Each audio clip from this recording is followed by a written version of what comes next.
New details in the meantime into the investigation of that deadly mid-air collision in D.C. The NTSB says investigators have recovered the black box from the Army Black Hawk helicopter.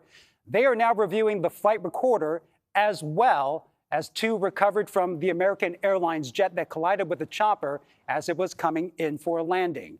In the meantime, Navy barges are on the way to assist with retrieving the plane's fuselage. And here back in our virtual studio, we can give you a better picture of what exactly happened on the night of that collision. The American Airlines jet was originally assigned to runway 1, but moments before landing, air traffic control decided to switch to runway 33, which the pilot confirmed and made that change to their flight path that you can see right here in red. But minutes later, as they were making their approach, this is where right here where the Black Hawk helicopter and they collided together, both crashing into the Potomac River, killing 67 people. Since then, this entire stretch has now been closed off to all helicopter traffic as the recovery effort and the investigation continues. Erica Brown has the very latest. Recovery teams are still at work trying to retrieve bodies and wreckage from the icy Potomac River. We expect to recover all of the bodies. We're going to have to work with the salvage company to do some of that work. Nearly 50 investigators from the National Transportation Safety Board are looking into the devastating collision of American Airlines Flight 5342 and a Black Hawk helicopter. We have recovered the Sikorsky black box. It is safely at the NTSB headquarters. It will begin an evaluation, just as the other two recorders did last night, to determine when and how to take action. Preliminary flight data indicates at the time of the crash, both aircraft appear to have been flying at about 400 feet.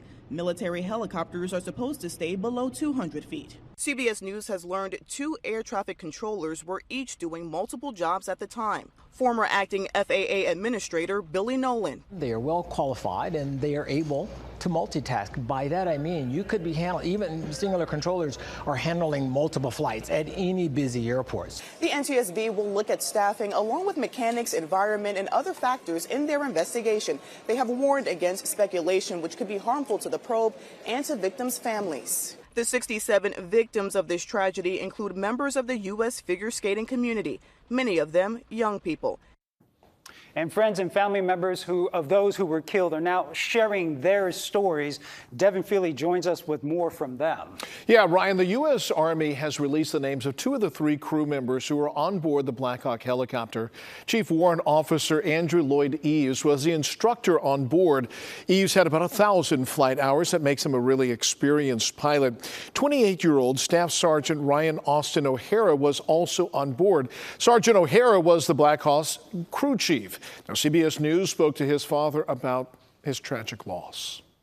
So I don't know, I keep wondering if my wife and I and Taryn will ever feel like we're going to be whole again, because we're just broken. You're just broken.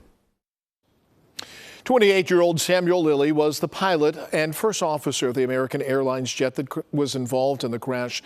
We talked to his father as well, who believes that his son fought to save everyone on board. If he was a pilot flying, he didn't give up all the way to the ground or all the way to the water, really. He would have been moving those controls and trying to figure out what's going on. You can hear and feel just the heartbreak of those two fathers talking about their sons, the pilots. The figure skating world has been hit especially hard by this tragedy.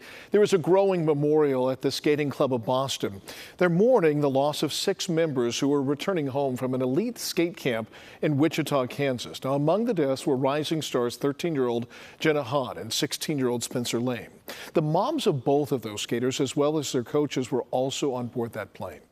And the skating community here in the Bay Area is also in mourning. We talked with a Santa Rosa skating coach, Kim Navarro. She was actually at that camp in Wichita and even worked with one of the victims on that flight during her competition days. She says it's the loss of these young skaters that really hurts the most. Those young kids, we knew what they were feeling when they got on that plane, how excited they were to return home, how excited those coaches were to help develop the next generation of skaters. Kim told us the young victims had a lot of potential to pursue professional ice skating and had dreams of being Olympic athletes. Ryan.